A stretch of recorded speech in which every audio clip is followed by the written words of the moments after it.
I want to ask you something, a question that seems perhaps too simple, but I urge you to feel its weight. Are we, in fact, asleep during the day? I'm not referring to a biological nap, of course, but to a state of being, a way of living.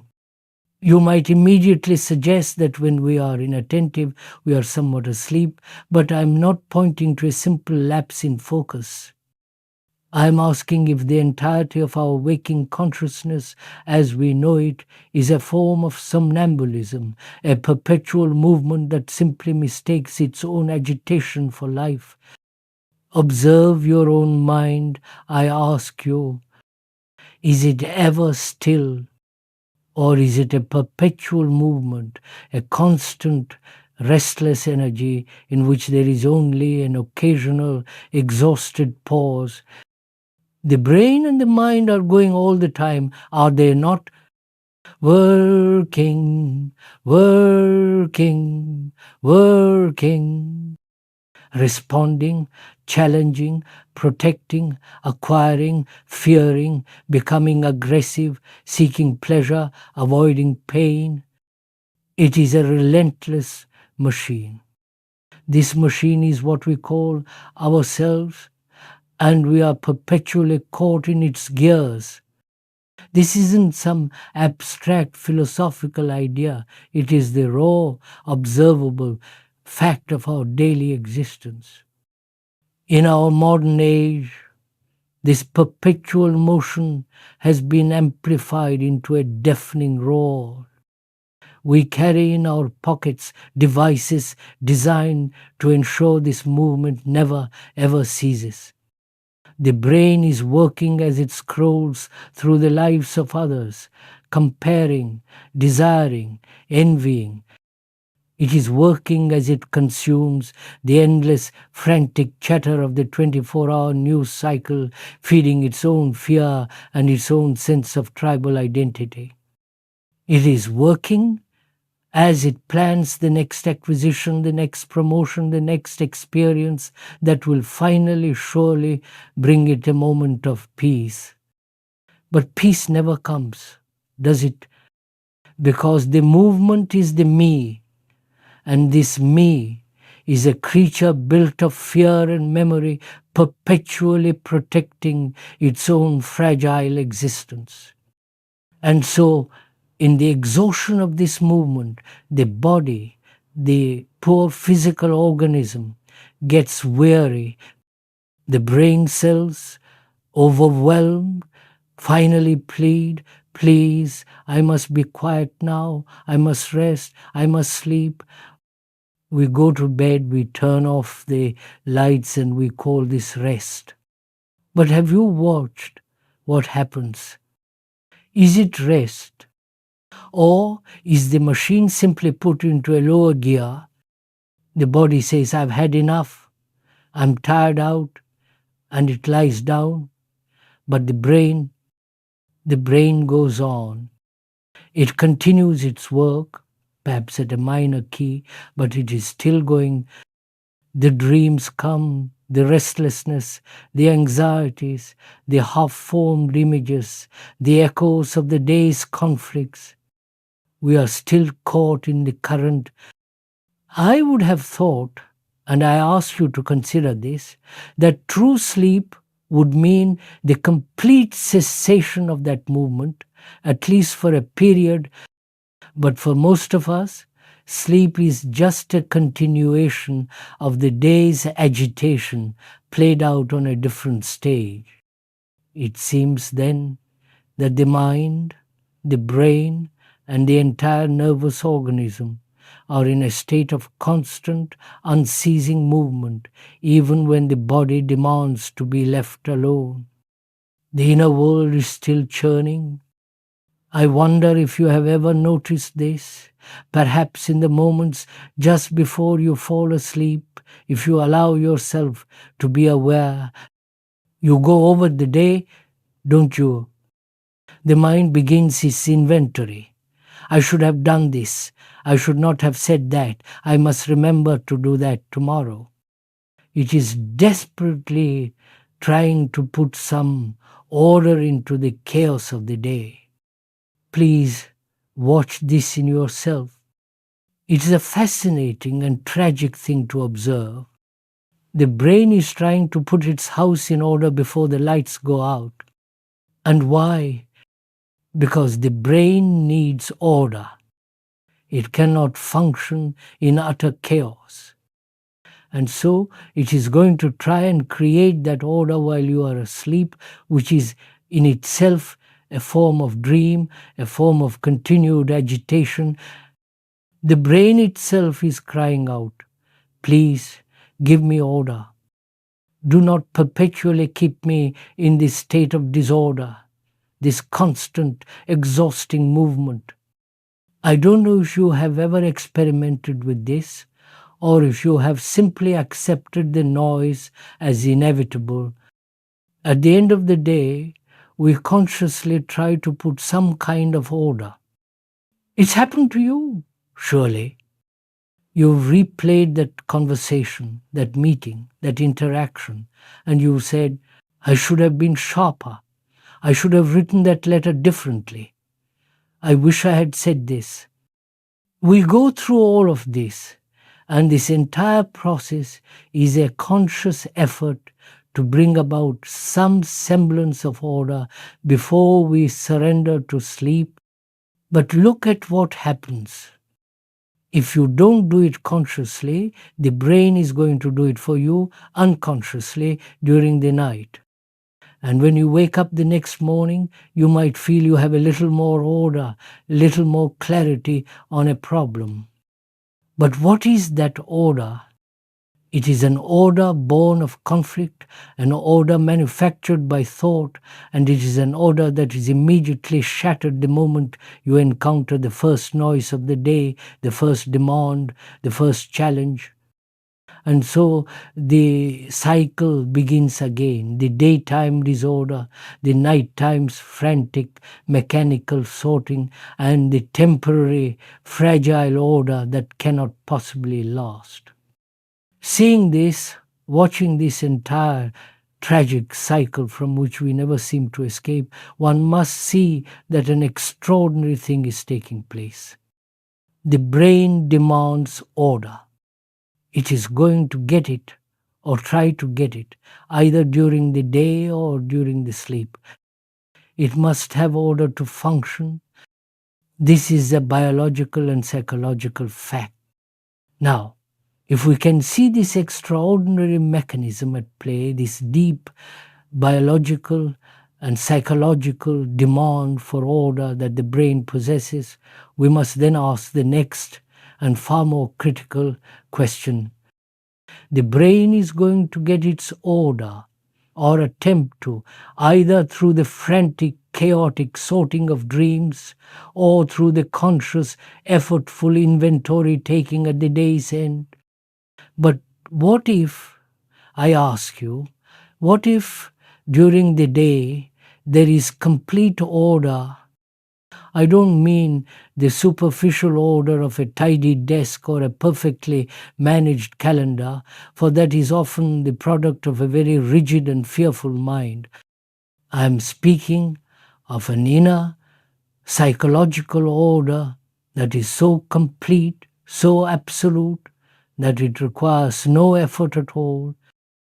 This may sound like a contradiction to you, because for us, order is the result of effort, is it not? We put things in order. We discipline ourselves. We control our impulses. We fight for peace. Our entire lives are built upon this foundation of effort and control, a constant grinding battle of the eye against its own thoughts, its own desires, its own contradictions. This is the noise we live in.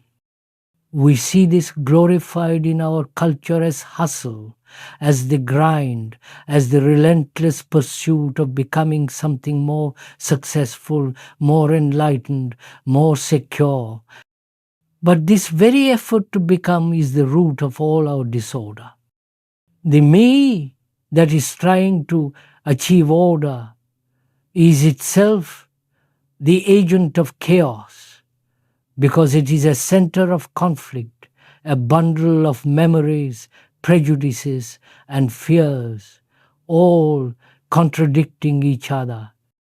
When there is contradiction, there must be disorder. And so we live in this state of perpetual psychological civil war, and then we are surprised that our minds are exhausted and chaotic. This is the game we play, day in and day out. But I want to know, and I asked you to inquire with me, what happens if we step out of that game entirely? What happens if during the day there is this complete order, this silence? Someone might immediately offer that word silence. And yes, it is that, but I hesitate to use such a loaded term because we have so many ideas about it. We think of silence as the absence of noise, but it is not. True order, true silence is something else entirely. A mind can be made quiet, can it not? A silly mind, a dull mind, can be completely at rest, but it will still remain a silly mind. A mind that has been hypnotized by a belief, by a dogma, or by the constant drip of social media can be very quiet, very placid, but it is a dead thing. It is not in a state of order. It is merely numb. The order I am speaking of, the silence, is one of the most difficult and extraordinarily vital things to discover, because it is not the product of control, suppression, or conformity. It comes about only when we see the disorder, not with the intention of fixing it, but just to see it, to observe the movement of our own consciousness without judgment, without the me interfering. But for most of us, this is not our reality. Our reality is the problem, the conflict. You have a problem, perhaps a mathematical one, or more likely a deep psychological one. You worry over it for days and days. You fuss, you analyze, you look at it from every angle, you talk to your friends, you read books about it. The brain is working at it, churning, caught in a loop. It gets very tired, as does the body.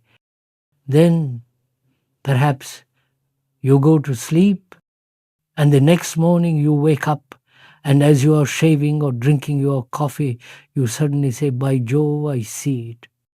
I have the answer. It has solved it." Hasn't this happened to you? How does this happen? We love to create mysteries, but I assure you there is no mystery about this at all. It is so simple, sir. During the day, you were worried like a dog with a bone, caught in the trap of effort. You were the solver, trying to solve the problem, and this very division created the conflict. At the end of the day, the brain, the I, the me, who was doing all the worrying, simply says, "I've had enough. I am tired." It gives up, and in that moment of surrender, in that moment of complete relaxation where the effort has ceased, there is a pause in the frantic motion. In that stillness, you see the thing differently. The clarity was always there, but your effort, your me, was obscuring it. So you see the pattern. During the day, our effort and contradiction produce this terrible disorder.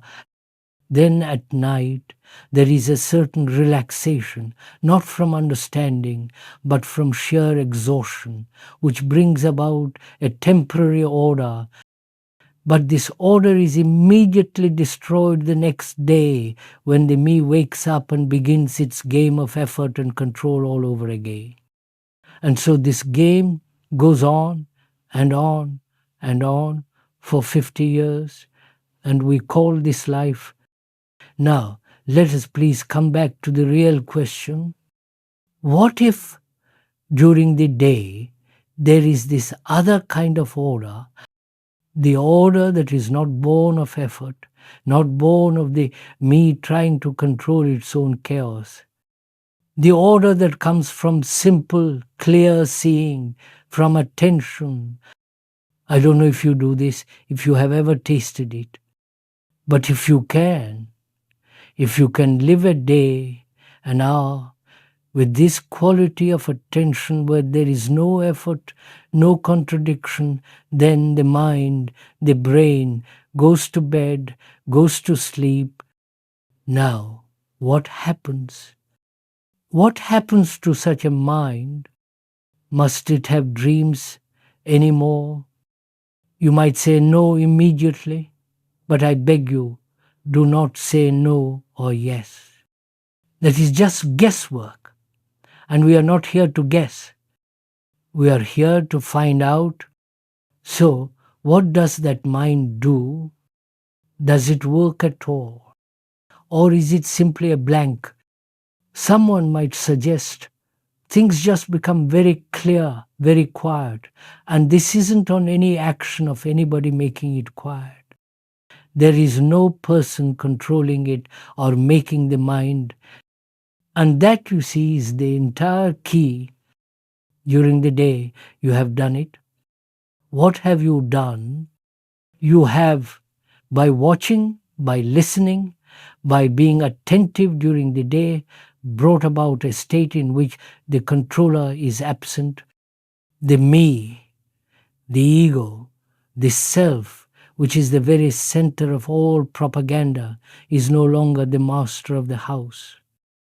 You are no longer a slave to the propaganda of your culture, your religion, your own desires, or the endless screaming demands of the digital world that tell you who you must be. The mind, through its own simple, choiceless observation, has brought about clear order, a profound silence, and a life without contradiction in itself, all during the waking hours. This, and this alone, is what I mean by attention. It is not the attention of a schoolboy forcing himself to focus on a book, which is merely an act of will, of effort, and therefore another form of conflict. This is an attention that is total, an awareness that sees everything without judgment, without the I at its center. Now, when that mind, which has lived in this state of attention, goes to sleep, what happens? The mind is completely at rest, is it not? There is no residue from the day. There are no conflicts to resolve, no anxieties to process, no inventory to take. The brain cells, in a sense, are washed and made clean, not by effort, but because no new dirt was thrown on them. Then what happens? Can you, as one might ask, remain alert in your sleep? This is precisely what I am trying to get at. The mind then is awake, not asleep. This is not a toy to be played with in theory. It is something you must discover for yourself to feel the extraordinary quality of it. That which we call attention during the day, if it is true, if it is complete, is not something that just turns off when the body rests. It is a state of being. And so our ordinary sleep, the sleep of the world, is in fact a state of inattention. And that inattention, born of a day of conflict and chaos, must produce more chaos in sleep. It must create contradiction, dreams, restlessness, anxieties, because it is simply the continuation of the day's disorder. And this, in turn, is expressed during the next daytime. The restless night bleeds into the anxious day, which creates the restless night. And this is the wheel we are all bound to. Now, I ask you to see the alternative. When there is this true attention during the daytime, in the full sense we are using that word, then sleep itself is transformed. Sleep becomes a state of complete attention. It is a state of heightened awareness, of profound wakefulness. The body is resting, the body is regenerating, but the mind is not dull, it is not unconscious in the way we are. It is intensely, silently alive. And a mind in that state, a brain that is not burdened by its own residue, not caught in the petty cycle of its own becoming, is then free. It is free to be open on some other level in some other way, a way that the daytime mind burdened by the me can never ever touch. Do you see what this implies? We human beings, living in our psychological cages, invent mysteries. We invent them because our daily lives are so mechanical, so boring, so disorderly, so filled with pain. And so we create the mystery of the gods, the fairy tales, the elaborate rituals, the search for an Atman, a higher self, or the pilgrimages to places like Tirupati, hoping to find something more. But all of this, all of it, is an escape from the fact of our own disorder.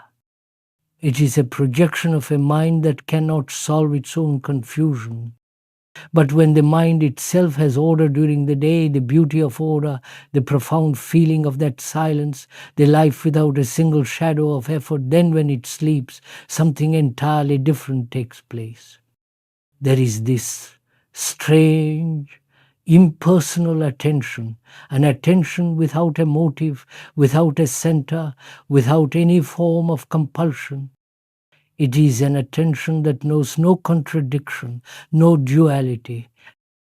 It is not you being attentive to something. The division of inattention and attention has ceased to exist. The mind is completely, wholly awake.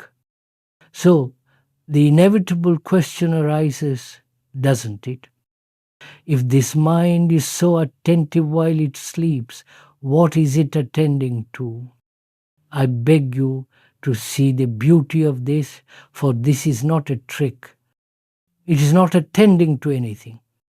The moment you have an object of attention, you have a division. The attender and the thing attended to, that is the old world of effort, the old world of the me focusing, concentrating, and controlling. No, sir, you don't see the beauty of it. It is like water. Water is just water. You can put it into a blue vase, a red vase, a complex or a simple vase, and it will take that shape, but it remains water. This mind, in this state, is simply aware. It is not aware of something, it is the very quality of awareness itself. We have so destroyed this quality in ourselves, so contaminated it with our motives, our fears, and our endless becoming. And in that state, in that sleepful, attentive state, the mind is uncontaminated. It is in a state of complete innocence. Now, I must be very clear about this word, innocence.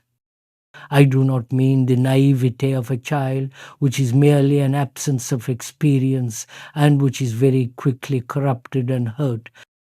The very root of the word innocent means that which cannot be hurt. Think about this. Why can't it be hurt?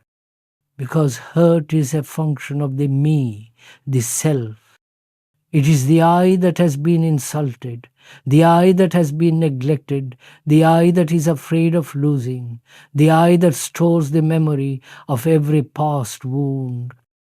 That entire structure is the me. But a mind that is completely attentive, that has no center, no I to defend, cannot be hurt. It meets the fact and is finished with it. It does not carry the residue. During the daytime, our minds are in a constant state of defense. We are either resisting not to be hurt, or we are building walls and telling ourselves, I am not hurt, which is just another form of being hurt.